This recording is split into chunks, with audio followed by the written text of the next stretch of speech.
सावधान, प्रारंभ करते हैं। ओम नमः सिद्धेभ्यः। नमो अरिहन्ताणं, नमो सिद्धाणं, नमो आयर्याणं, नमो वज्रायाणं, नमो लोये सव्यसाहुणम्। मंगलम भगवान वीरो, मंगलम गौतमो गणी, मंगलम कुंद कुंदार्यो, जैन धर्मोस्तु मंगलम। सर्व मंगल मांगल्यम, सर्व कल्याण कारकम, प्रधानम सर्व धर्माणाम, जैनम जयतु शासनम, जैनम जयतु शासनम।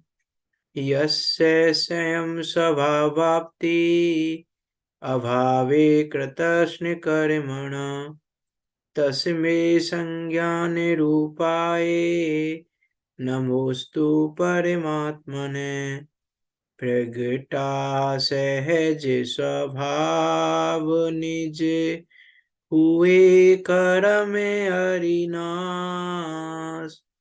ज्ञान रूप परमात्म को, प्रणमु मिले प्रकाश, प्रणमु मिले प्रकाश।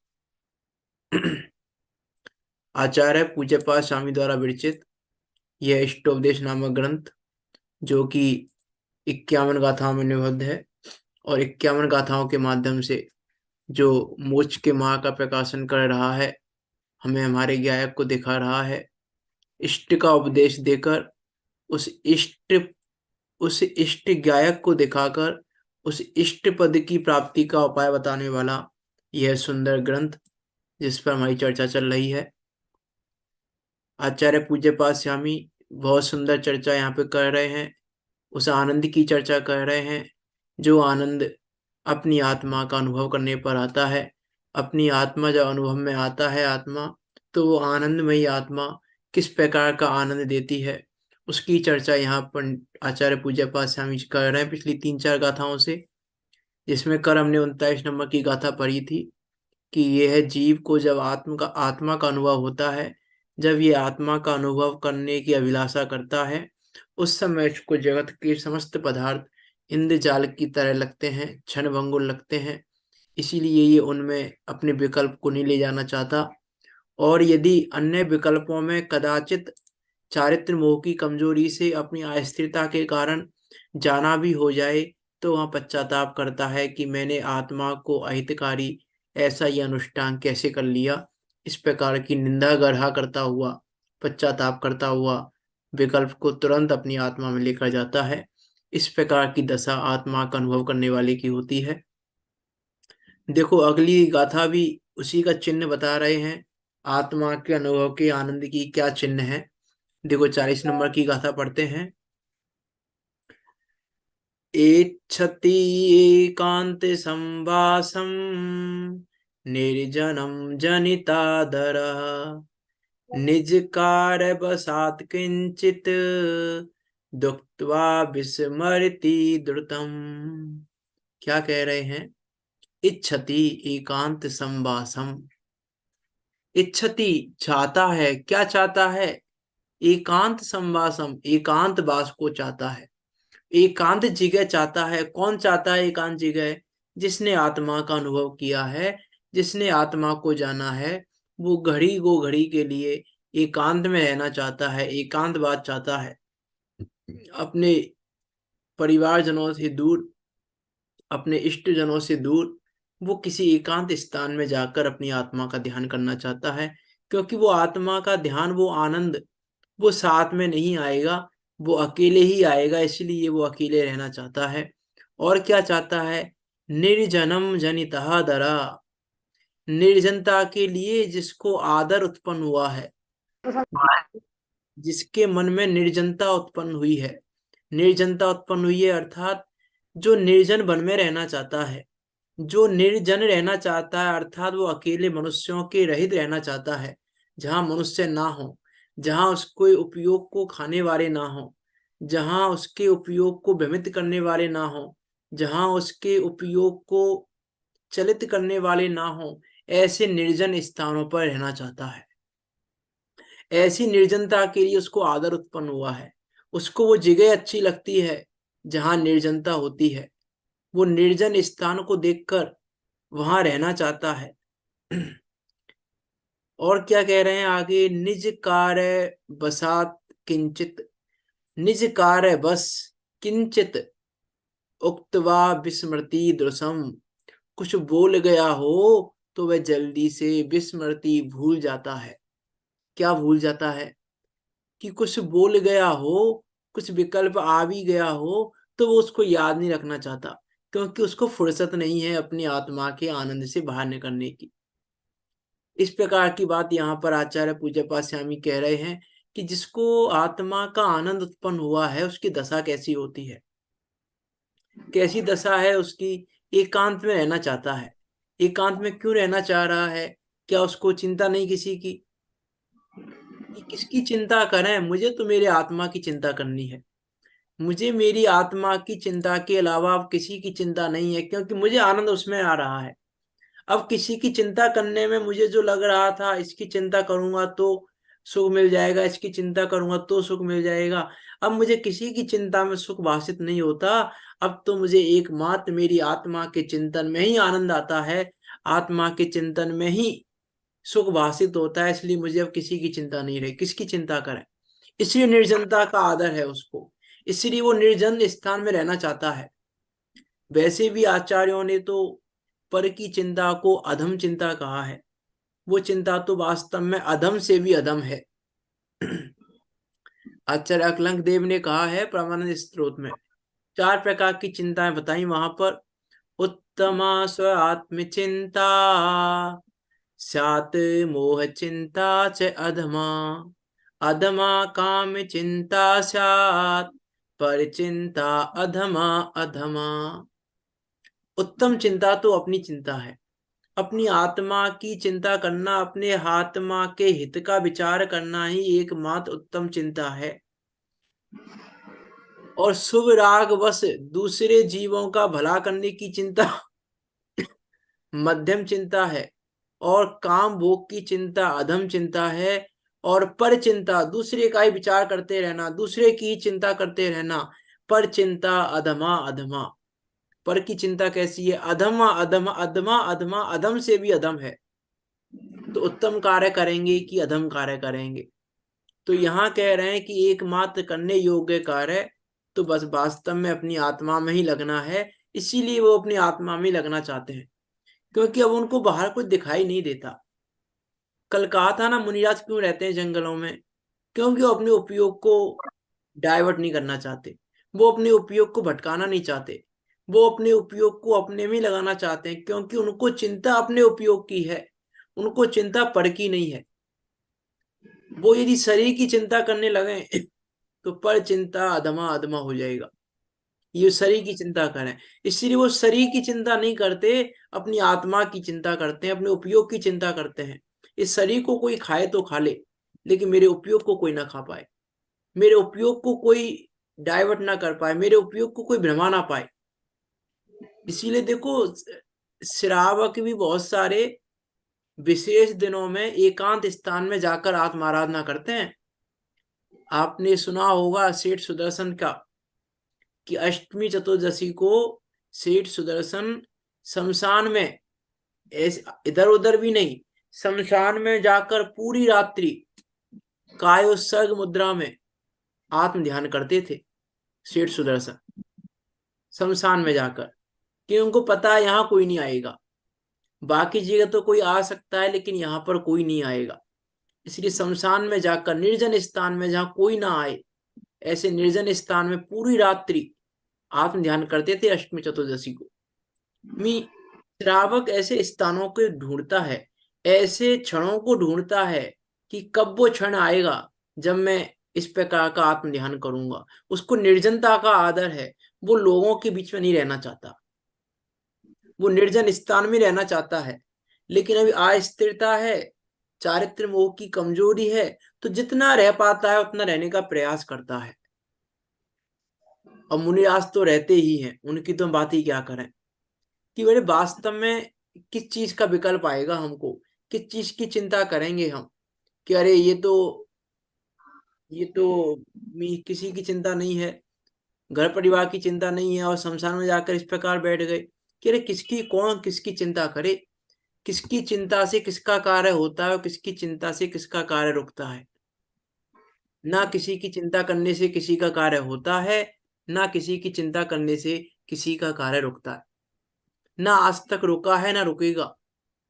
क्योंकि मेरा बाहर में कुछ है नहीं, तो मेरी चिंता करने से होगा क्या। मेरा पर में कुछ है नहीं, तो मैं चिंता करूं तो उससे क्या होने वाला है। मैं यदि साथ में रहूं तो उससे क्या होने वाला है। मेरे साथ में रहने से कुछ बदलेगा नहीं, मेरे साथ में ना रहने से भी कुछ सुधरेगा नहीं। क्योंकि प्रत्येक जीव अपनी अपनी योग्यता अनुसार प्रत्येक समय परिणमन कर रहा है। सब अपनी अपनी योग्यता अनुसार परिणमन कर रहे हैं। कोई किसी को परिणमन कराने में समर्थ नहीं है। पंडित टोडरमल जी ने कहा ना, आदि निधन वस्तुएं अपनी अपनी मर्यादा से परिणमित होती हैं। कोई किसी के परिणमित कराने से परिणमित नहीं होती। तू परिणमित कराना चाहता है, ये तेरा दर्शन मोह है। तीसरे अधिकार में है ये लाइन कि ये तेरा दर्शन मोह है, दर्शन मोह से निवृत्ति और उसका दुख,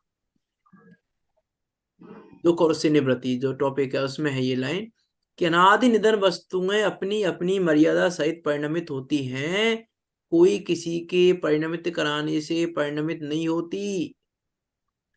अब परेशानी क्या है हमारी, हम हस्तक्षेप करना चाहते हैं, हम बदलना चाहते हैं, इसीलिए हमें निर्जन स्थान अच्छा नहीं लगता। क्योंकि निर्जन स्थान में जाएंगे तो बदलेंगे कैसे किसी को। और हमें तो कोई ना कोई चाहिए बदलने के लिए, हमें तो कुछ ना कुछ चाहिए। कभी किसी से कुछ कह दिया, कभी कुछ कह दिया, इसको बदल दें, इसको बदल दें, ऐसा कर लें, ऐसा कर लें। इस जीव को प्रति समय कुछ ना कुछ चाहिए करने के लिए, क्योंकि किसी कर्तव्य बुद्धि ऐसी बैठी है, ये कुछ ना कुछ करना चाहता है। कुछ तो करें, कुछ तो करें, कुछ तो करें। लेकिन ये ज्ञान मात्र आत्मा का अनुभव नहीं करता, जानना नहीं चाहता, करना चाहता है। ये जानने के नाम पर भी करना चाहता है। इसकी कर्तव्य बुद्धि इतनी है कि ये जानने के नाम पे भी क्या चाहता है, करना चाहता है। मैं अब जिनवाणी पढ़ लूं, मैं अब ये कर लूं, मैं अब ये कर लूं, मैं अब जिनेन्द्र देव के दर्शन कर लूं, मैं अब स्वाध्याय कर लूं, मैं अब जिनवाणी पढ़ लूं। कि तू पढ़ना चाहता है, तू करना चाहता है, लेकिन जानना नहीं चाहता अपनी आत्मा को। वहां पर भी तेरी बुद्धि करने में है, जानने में नहीं है। मैं हमारी कर्तव्य बुद्धि ऐसी है, इसीलिए हमें निर्जन स्थान पसंद नहीं है। अब निर्जन स्थान पर जाएंगे तो फिर वहां किसको बदलेंगे, किसका किस में हस्तक्षेप करेंगे हम। कोई है ही नहीं हस्तक्षेप करने के लिए, किस में हस्तक्षेप करें हम। और ये चाहता है हम किसी ना कहीं तो हस्तक्षेप करें, कुछ ना कुछ तो करें हम। इसलिए निर्जन स्थान पसंद नहीं है। और जो आत्मा का अनुभव करते हैं ऐसे योगी, वो जानते हैं कि मेरा सब कुछ मेरे में है, अपने में सर्वस्व है अपना। लाइन याद हो गई होगी आपको, 2-3 बार बोली है मैंने ये लाइन। अपने में सर्वस्व है अपना, पर द्रव्यों में लेस नहीं, हो विमूढ़ पर मैं ही क्षण क्षण, करो व्यर्थ संक्लेश नहीं। हरे विकल्प अकिंचित कर ही, ज्ञाता हो ज्ञाता व्यग्र न हो, क्षुब्ध न हो, आनंद रस पान करो। वो दृष्टि जागृत हुई है उस आत्मानुभवी जीव को, जिसकी चर्चा हम यहाँ कर रहे हैं, उस स्वात्म संबिति की। उस स्वात्म संबिति वाले को वो दृष्टि उत्पन्न हुई है कि उसको अपने में सर्वस्व लग रहा है, और उसको लग रहा है सब कुछ मेरे में ही तो है। अब देखो हमको क्या लगता है, हम इस मोही जीव को किसी ना किसी के साथ की आवश्यकता लगती है। इस मोही मोही जीव को लगता है कि कोई साथ होगा तो अच्छा होगा, इसको अकेला अच्छा नहीं लगता। ये कहीं तीर्थ यात्रा पे भी जाता है तो अकेला नहीं जाना चाहता, किसी के साथ में जाना चाहता है। और किसी से बोलो भाई अकेले, अरे यार अकेले जाएंगे तो मन नहीं लगेगा।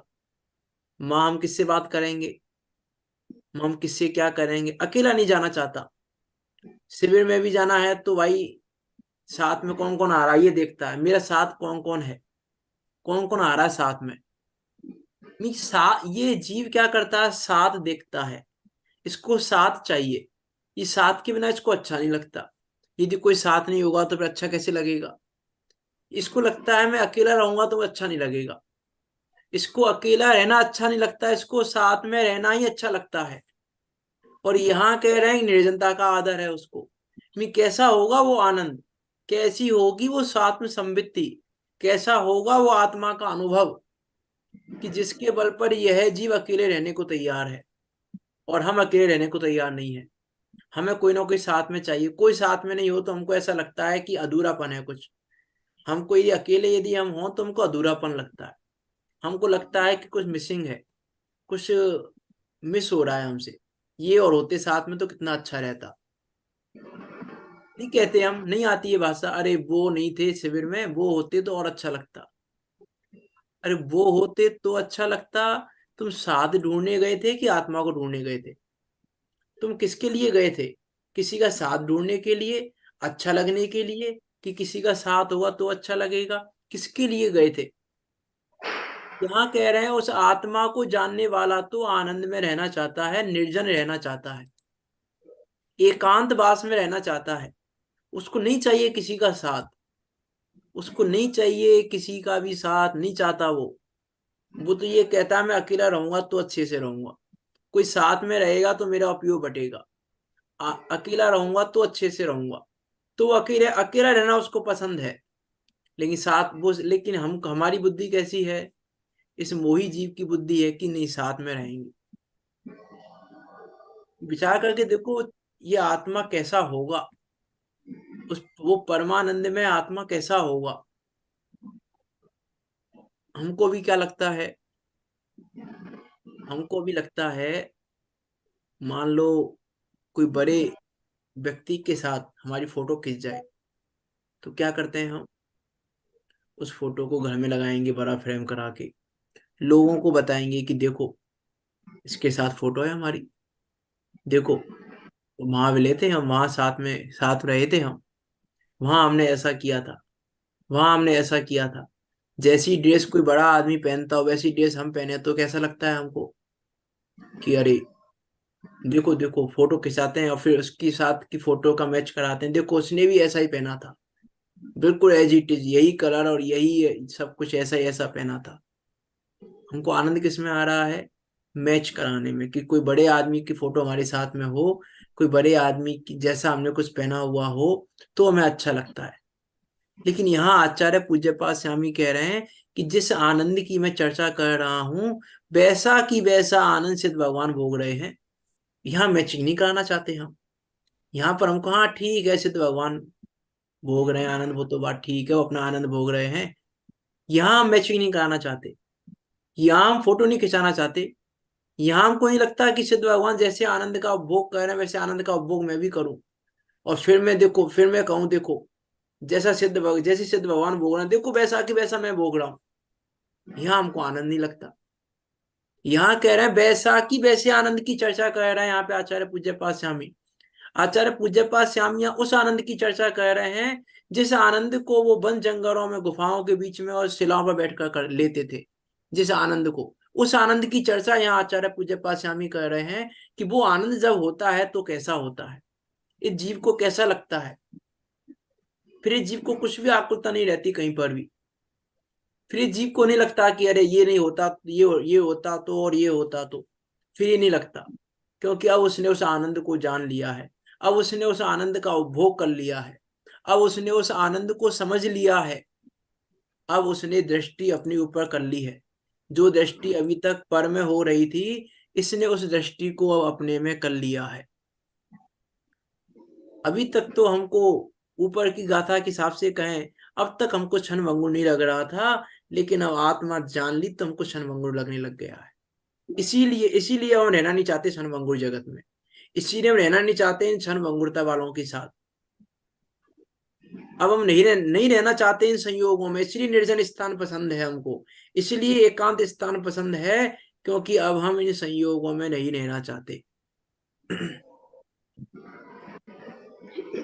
वो आती देवसाज गुरु पूजन में लाइन आती है, जब से सन्मुख दृष्टि हुई, अविनाशी गायक रूप लखा, शाश्वत अस्तित्व स्वयं का लख कर, जन्म मरण भय दूर हुआ। जन्म मरण का भय अब दूर हो गया है, इसलिए अब मुझे न अस्त्रों की आवश्यकता है, न शस्त्रों की आवश्यकता है, न सुरक्षा के साधनों की आवश्यकता है। अब मुझे किसी की आवश्यकता नहीं है। इसलिए वो एकांत और निर्जन स्थान चाहता है। और उसको जन्म मरण का भय नहीं है, और उसके 7 प्रकार के भय दूर हो गए। उसको भय नहीं है इस बात का कि अचानक कुछ हो गया तो। सेठ सुदर्शन भयभीत नहीं हुए कि रात्रि के टाइम में शमशान घाट पे रात्रि के समय पूरी रात्रि कालसर्प मुद्रा में रहना, कुछ हो गया तो, कोई आ गया तो, कि अब भय नहीं है। क्योंकि उस भय से रहित वो भगवान आत्मा का उसने अनुभव किया है। उसने अविनाशी गायक को जाना है, जिसका नाश नहीं हो सकता, जिसका नाश करने में कोई समर्थ नहीं है। वस्तु स्वरूप ही है कि उसका अस्तित्व सदा बना रहेगा, उसका नाश नहीं होने वाला है। अब किस बात का भय होगा? अब वो भय नहीं है। भय ना होने के कारण वो निर्जन स्थान में रहने को भी तैयार है, एकांत में रहने को तैयार है। अब उसको भय नहीं है। सीता को भय नहीं लगा जंगल में कि अरे अब क्या होगा क्या नहीं होगा। वो जानती थी उदय प्रमाण सब होगा, योग्यता प्रमाण सब होगा। जैसा मेरा उदय होगा, जैसी मेरी योग्यता होगी, उसके अनुसार ही परिणमन यहाँ पर भी होगा। उसको भय नहीं लगा कि अरे कोई आ जाए मुझे बचाने, अरे कोई आ जाए मुझे बचाने। विचार विचार करके देखें, जो बचना चाहता है उसको कोई नहीं बचाता। जब वहां पे वो राजा आया होगा तो सीता ने वहां पे हाथ जोड़ के भीख मांगी होगी, अरे मुझे बचा लो, इस जंगल में मैं आ गई हूँ। किया होगा उसने ऐसा, कि वो ऐसा करती ना तो फिर वो राजा शरण भी नहीं देता, चला जाता, बोला ये तो पता नहीं। फिर वो शरण नहीं देती, फिर वो शरण नहीं देता वो राजा। लेकिन उसने जब देखा कि ये एक स्त्री किस प्रकार से समता भाव के साथ है, तो उसके अंदर ही परिणाम आ गए बचाने के, तो उसके अंदर ही परिणाम आ गए ले जाने के। में विचार करके देखें हम कि भयभीत कौन होता है। उस निर्जन स्थान में, उस एकांत स्थान में भी वो सीता भयभीत नहीं है। और हम घर के अंदर, लॉक के अंदर हैं, पता है हमें कोई कहीं कुछ नहीं होने वाला है, तो भी भयभीत है। तो भी भयभीत है कि कहीं कोई लॉक तोड़ के अंदर ना आ जाए। हम अपने घर के अंदर बंद हैं, लॉक भी लगाया हुआ है, तो भी भय है हमको कि कोई लॉक तोड़ के अंदर ना आ जाए। और वहां निर्जन स्थान में, एकांत स्थान में, भयंकर जंगल में बैठे हुए भी उनको भय नहीं है। विचार करके देखें, सती अंजना को भय नहीं हुआ कि गर्भवती अवस्था है, जंगल के बीच में कैसे रहूंगी, जंगल में कैसे क्या होगा। उसको विचार नहीं आया कभी कि अरे परिवार के साथ होती तो बात अलग थी। ऐसी गर्भवती अवस्था में, नॉर्मल अवस्था में बात अलग है, गर्भवती अवस्था में मैं अकेले सुनसान स्थानों में, निर्जन स्थानों में कैसे रहूंगी। उसको लेकिन विचार भी नहीं आया ऐसा, कि ऐसा उसने सोचा हो कि क्या करेंगे, कि अरे योग्यता अनुसार होगा, योग्यता अनुसार परिणमन होगा। वो ये जानती थी, उसको पता था उदय से ज्यादा मिलने वाला नहीं है और योग्यता से ज्यादा परिणमन होने वाला नहीं है। जितनी योग्यता होगी, जितनी योग्यता होगी, जैसी योग्यता होगी, और जब जैसी जितनी योग्यता होगी, तब वैसा उतना ही परिणमन होगा। ना कम होगा, ना ज्यादा होगा, ना विपरीत परिणमन होगा। होगा वो परिणमन तो, जो परिणमन यदि योग्यता होगी तो जंगल में ही वही परिणमन होगा, और योग्यता नहीं होगी तो घर में ही वो परिणमन नहीं होगा। वो ये बात जानती थी, क्योंकि उसने उस आत्मा के रूप को चखा है, क्योंकि उसने वो आत्मा का अनुभव किया है। आत्म अनुभवी जीवों की दशा होती है ये। वो आत्म अनुभवी जीव निर्जन स्थान में नहीं डरते, एकांत स्थान में नहीं डरते। और हमको डर लगता है। अभी किसी से कहा जाए रात्रि में जंगल में जा सकते हो, अरे भैया रात्रि में तो नहीं। क्यों, रात्रि में क्या है, अरे कहीं कुछ हो गया तो। अरे वो रात्रि रात्रि में भी एकांत स्थानों में, निर्जन स्थानों में बिताते हैं। मुनिराज तो बिताते ही हैं, मुनिराजों की तो मैं चर्चा ही नहीं कर रहा हूँ। मुनिराजों वो तो बिता ही रहे हैं, उनकी तो बात ही क्या करें। लेकिन यहाँ तो उसने उस स्वरूप को देखा है कि अब उसको आकुलता नहीं रही, उस आत्मा के अनुभव में आकुलता नहीं रहती। जिसको आकुलता है मान लो उसको आत्मा का अनुभव नहीं है। यहाँ निराकुलता की बात कर रहे हैं कि वो कैसा निराकुल हो जाता है, उसकी निराकुलता कैसी है। अब उसको कोई इच्छा नहीं है, अब उसको कोई ऐसी वांछा नहीं है किसी के साथ में रहने की, क्योंकि अपने में सर्वस्व है अपना।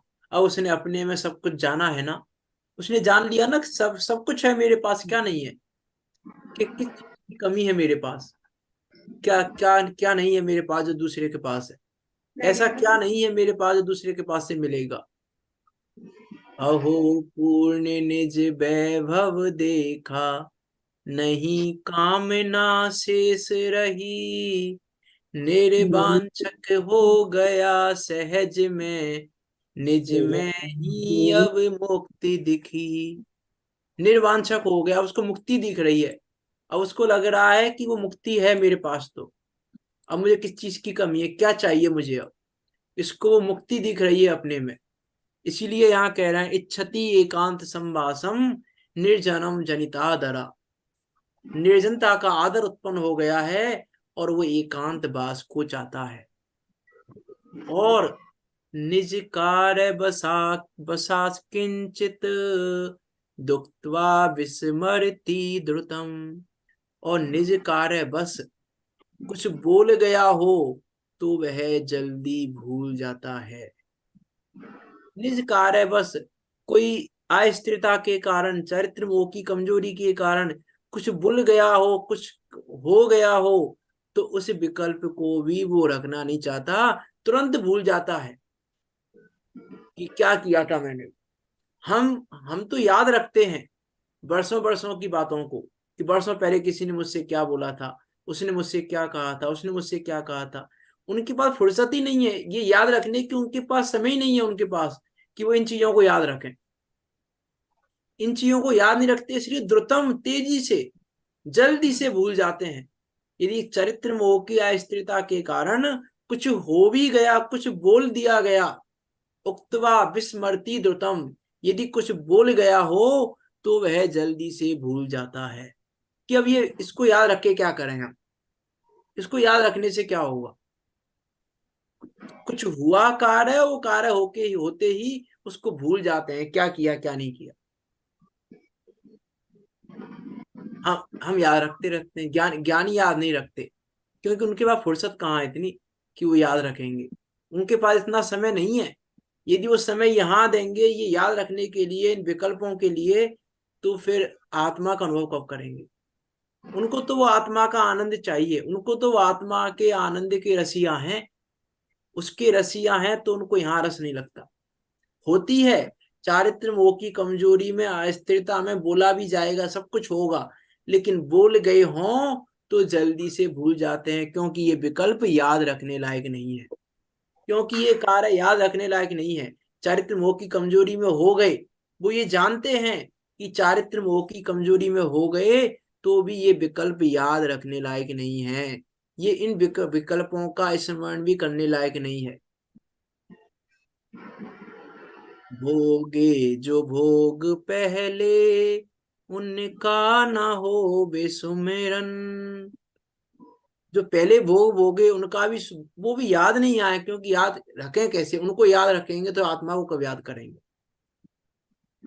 भोगे जो भोग पहले जो भोग वो भी याद नहीं आए, अभी जो भोग भोगने में आ गया वो आ गया, आ और गया, अब उसको भी याद रख के क्या करें।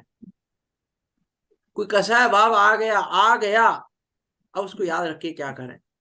कि अरे देखो उस समय मैंने कसाय भाव किया था, कि उस समय कसाय भाव आया था, आके चला भी गया, और हम अब तक उसी में लगे हुए हैं कि उस दिन हमने ये कसाय भाव किया था, उस दिन हमने ऐसा किया था, उस दिन हमने ऐसा किया था।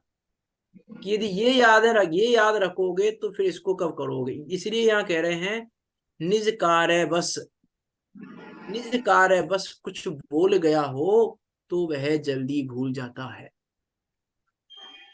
योगी निर्जन बन बसे, चहे सदा एकांत, यदि प्रसंग बस कुछ कहे, विस्मृत हो उपरांत। क्या कह रहे हैं, विस्मृत हो जाता है तुरंत।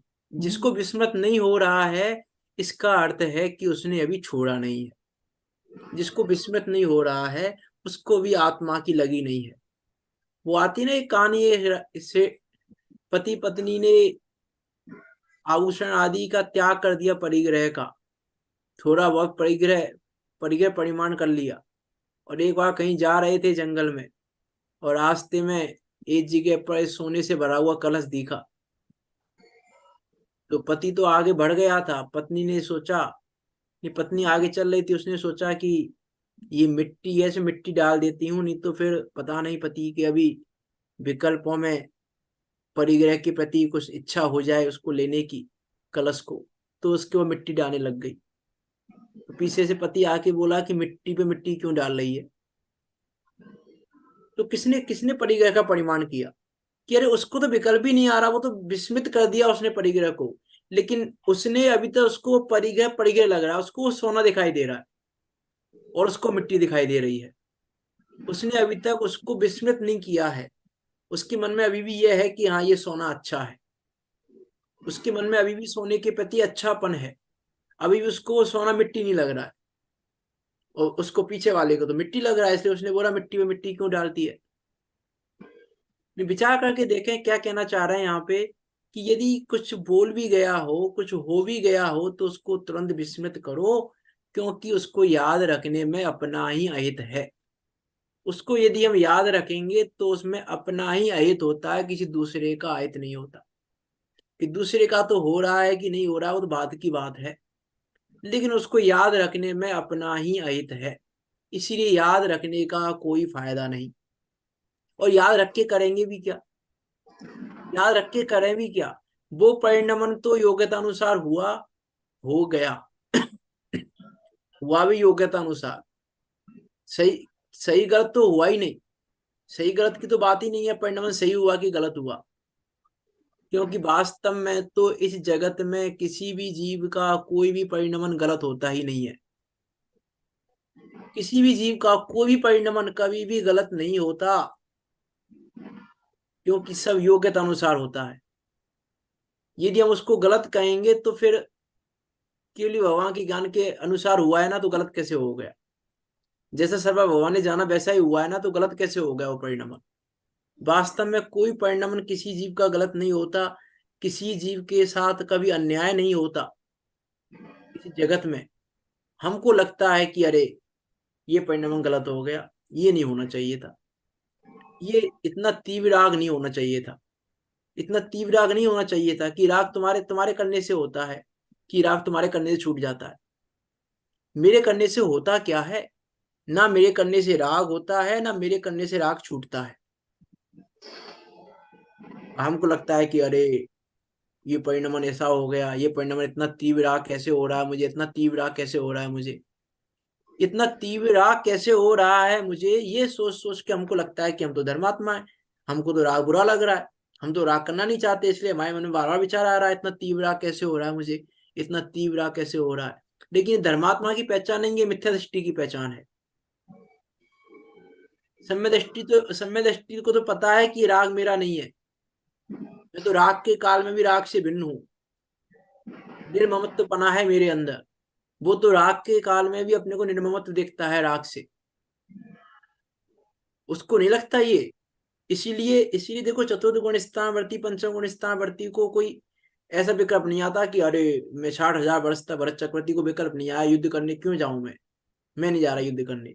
दिव्य धनी सुनू कि युद्ध करने जाऊं, किसी और को भेज देते हैं युद्ध करने के लिए। फिर थोड़े बहुत टाइम तो लगेगा नहीं, पूरे 6 खंड की यात्रा में इतने टाइम में दिव्य धनी नहीं सुनूंगा। उसको ऐसा विकल्प नहीं आया, उसको ऐसा विचार नहीं आया कि अरे दिव्य धनी नहीं सुनना चाहता, बताओ वो जीव। उसका परिणमन अच्छा हो रहा है बेकार हो रहा है? उसका परिणमन अच्छा था कि बेकार था? दिव्य धनी नहीं सुनना चाह रहा था, साथ साथ समोषण लगा हुआ है, उसको छोड़कर युद्ध करने जा रहा है। परिणमन अच्छा है कि बेकार है? साथ साथ समोषण को छोड़कर युद्ध करने जा रहा है म्लेच्छ खंडों में, जहां हो सकता है उसको दिव्य धनी तो दूर की बात है कुछ नहीं मिलेगा। म्लेच्छ खंडों में भी जा रहा है वो, युद्ध करने के लिए जा रहा है, ऐसे भी नहीं नॉर्मली युद्ध करने जा रहा है। तो उसका परिणमन अच्छा है कि बेकार है? उसका परिणमन भी अच्छा है, उसका परिणमन भी बेकार नहीं है, क्योंकि योग्यता अनुसार है। उसकी उस समय की समय की योग्यता ऐसी है कि वहां जाना ही है, नियम ही है कि जाएगा ही, जाना ही पड़ेगा, जाना पड़ेगा। ये भी बात की बात है, जाएगा ही, योग्यता ही ऐसी है, परिणमन ही ऐसा है, उसमें उसको कोई परेशानी नहीं है, उसको दिव्यधनी छोड़कर जाने में भी कोई परेशानी नहीं है। और लेकिन हमको हमको लगता है कि परिणमन बेकार है, इसीलिए हम परिणमन के लिए दूसरों के आश्रित रहते हैं। इसलिए हमको लगता है कि यदि ये नहीं होगा तो हमारा परिणमन कैसे होगा सही। अभी कहा था ना कि मोही जीव साथ ढूंढता है, मोही जीव को लगता है कि साथ में कोई होना चाहिए, कि शिविर में मैं अकेला रहूंगा तो क्या करूंगा, कोई साथ में होगा तो मेरे परिणमन सही रहेगा, नहीं अकेला रहूंगा तो फिर क्या होगा। मोही जीव साथ ढूंढता है, लेकिन आत्म अनुभवी जीव तो एकांत ही चाहता है। आत्म अनुभवी जीव तो निर्जन स्थानों को ही देखता है जहां कोई ना हो, ऐसे स्थानों को ही चाहता है। इच्छति एकांत संवासम, इसलिए उसको निर्जनता का आदर है, इसलिए उसको निर्जन स्थानों के लिए आदर है। उसको वो स्थान अच्छे लगते हैं जहां कोई नहीं होता, जहां कोई नहीं होगा वहां ही परिणमन योग्यता अनुसार होगा। इसीलिए वो को वहां लगाना चाहता है उस आत्मा के अनुभव में, उसको कोई चिंता नहीं है, कोई भय नहीं है उसको। इसीलिए सीता अंजना आदि को भय नहीं हुआ कभी भी कि क्या होगा, क्योंकि वहां पर भी वो आत्मा का अनुभव कर रहे थे। इसीलिए यहाँ कह रहे हैं, देखो टीका पढ़ते हैं, अनुवाद पढ़ते हैं पहले। निर्जनता के लिए जिसको आदर उत्पन्न हुआ है, ऐसा योगी एकांत वास को चाहता है, और निज कार्य बस कुछ बोल गया हो तो वह जल्दी भूल जाता है। देखो टीका में, एकांत में स्वभाव से निर्जन, ऐसे पर्वत वन आदि में संवास अर्थात गुरु आदि के साथ रहने की अभिलाषा करता है। कैसा होकर? कि जिसको निर्जन स्थान के लिए आदर उत्पन्न हुआ है, तथा लोगों का मनोरंजन करने वाली चमत्कारित मंत्र आदि के प्रयोग की बातों से निवृत्ति के लिए, प्रयोग की बातें बंद करने के लिए जिसने प्रयत्न किया है, ऐसा वह किसके लिए आदर है? निर्जन स्थान के लिए, अर्थात लोक के अभाव के लिए।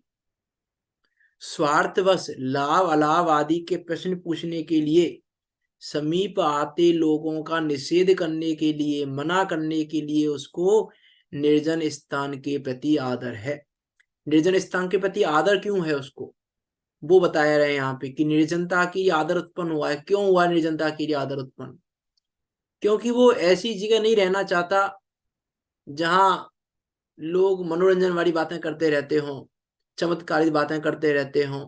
कोई कुछ पूछने के लिए आ रहा है, कोई कुछ करने के लिए आ रहा है, कोई कुछ कह रहा है, कोई कुछ कह रहा है, उसको ये सब नहीं चाहिए। इसलिए कहना, लोगों का मनोरंजन करने वाली चमत्कारिक मंत्र आदि के प्रयोग की बातों से निवृत्ति के लिए वो ऐसी बातों को ना करना चाहता है, न ऐसी बातों को वो सुनना चाहता है, न ऐसी बातों को वो कहना चाहता है। इसीलिए वो जहां ऐसी बातों को सुनने के कहने के प्रसंग बने, ऐसे प्रसंगों में रहना ही नहीं चाहता। इसीलिए उसको निर्जन स्थान के प्रति आदर है, इसीलिए वो निर्जन स्थान में ही रहना चाहता है, उसी की अभिलाषा करता है।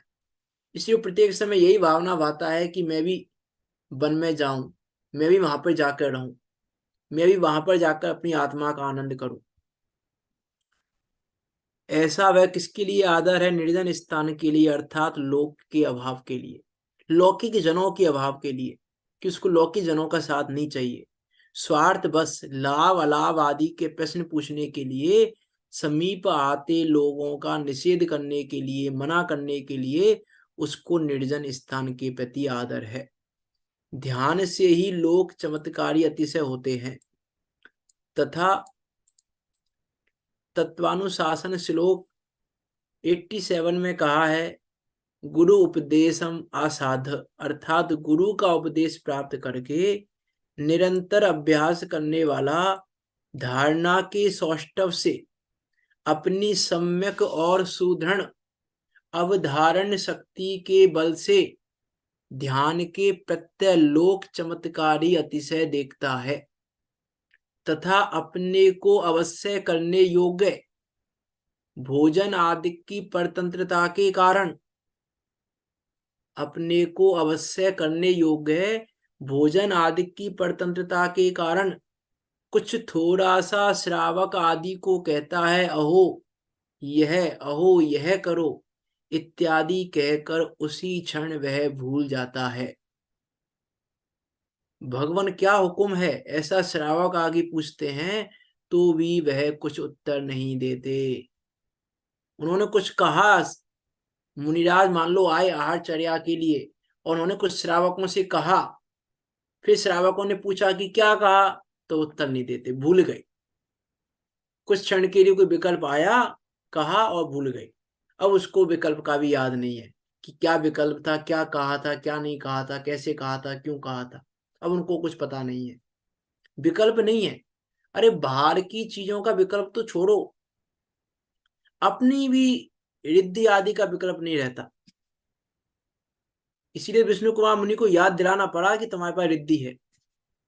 विकल्प भी नहीं है कि मेरे पास रिद्धि है, याद दिलाना पड़ा उनको कि तुम्हारे पास रिद्धि है ऐसी कि तुम बचा सकते हो उनको, कि तुम रूप को बड़ा, अपने रूप को छोटा बड़ा कर सकते हो, रिद्धि है तुम्हारे पास। जिसको अपनी ही रिद्धि का विकल्प नहीं है, वो दूसरों से क्या कहना है, क्या करना है, इन विकल्पों में पड़ेगा ही क्यों, इन विकल्पों में फंसेगा ही क्यों, इन विकल्पों की तो फुर्सत ही कहाँ है उनके पास।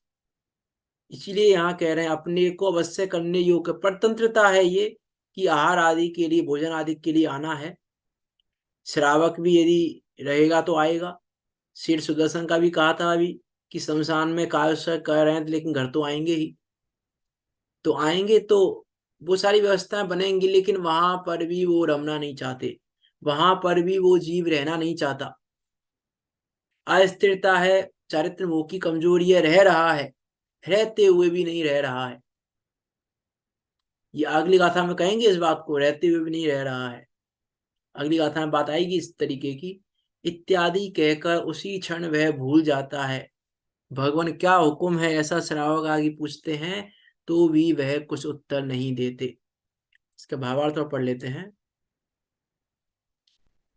स्वयं पर के भेद विज्ञान के अभ्यास के बल से ही आत्मा को स्वानुभव का वेदन होता है, तब वह लोक रंजनकारी मंत्र तंत्र के प्रयोग की बातों से दूर रहने के लिए तथा लोग अपने स्वार्थ के लिए लाभ अलाभ के प्रश्न पूछकर उसे आत्म ध्यान में विघ्न ना करें, इसीलिए वह आदर पूर्वक निर्जन स्थान में रहना चाहता है।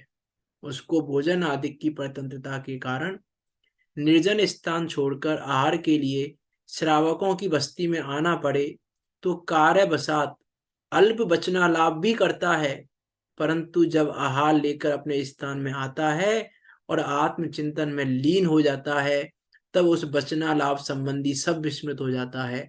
कोई पूछे तो भी वह कुछ उत्तर नहीं देता। ऐसी उसकी दशा है आत्मानुभवी जीव की, ऐसी दशा है उस आत्मा के आनंद के उपभोग करने वाले जीव की, ऐसी दशा है उस आत्मा को जानने वाले की, आत्मा का अनुभव करने वाले की, आत्मा में रहने वाले की। उस दशा का चित्रण यहाँ आचार्य पूज्यपाद स्वामी कर रहे हैं। देखो अगली गाथा भी बहुत सुंदर गाथा है, वो भी चिन्ह है। अगली गाथा में वही चिन्ह बता रहे हैं कि आत्म अनुभवी जीव की दशा कैसी होती है, आत्म अनुभवी जीव की क्या पहचान है, आत्म अनुभवी जीव के आत्मा का अनुभव कैसे जानता है, किस प्रकार से जानता है और क्या करता है उस समय, उन सब बातों की चर्चा यहाँ आचार्य पूज्यपाद स्वामी क्रम क्रम से कर रहे हैं। अगली गाथा की चर्चा हम कल करेंगे। विचार करना वास्तव में कि आचार्य पूज्यपाद स्वामी यहाँ क्या कहना चाह रहे हैं, हम क्या कह रहे हैं और आत्म अनुभवी जीव क्या कह रहा है, आत्म अनुभवी जीव में और हम में कितना अंतर है। इसका अर्थ है कि आत्म अनुभव तो है ही नहीं, उस आत्म अनुभव की लालसा भी नहीं है, उस आत्म अनुभव की अभिलाषा भी नहीं है। क्योंकि ऊपर की जो गाथा थी 39 नंबर की गाथा, वहां अभिलाषा वाली जीव की बात की थी, जो आत्म स्वरूप को प्राप्त करने की अभिलाषा करता है। स्प्रयति शब्द आया था ऊपर वाली गाथा में, जो अभिलाषा करता, अभिलाषा की बात थी, उसकी दशा ऐसी होती है अभिलाषा करने वाले की भी। विचार करें हम भी, और ऐसी आत्मा का अनुभव करके, उस आत्मा को जानकर, आत्मा में रमकर मोक्ष मार्ग में परिवर्तन करते हुए निकट काल में सिद्धों के बीच जाकर विराजमान हो। इसी मंगल भावना के साथ अभी की बात को यहाँ विराम देते हैं। कोई शंका हो आपकी तो पूछ सकते हैं।